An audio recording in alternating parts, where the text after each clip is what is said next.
کوگان غاری دستکند است که دسترسی بسیار سختی داشته. در ورودی غار حدوداً در ارتفاع 50 متری است و همینک نیز برای وارد شدن به آن باید 220 پله تند را بالا رفت و از شکافی صخره‌ای وارد این غار شد. غار کوگان 2 طبقه است و در هر طبقه اتاقها و دهلیزهایی کنده شده است.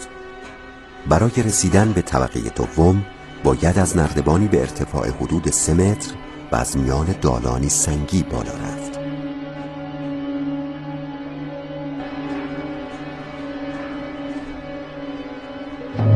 این غار دژمانند به استناد سکه‌هایی که در اطراف آن به دست آمده متعلق به عصر اشکانی است. کاربری دقیق این غار مشخص نیست، اما آن را پرستشگاه مهرپرستان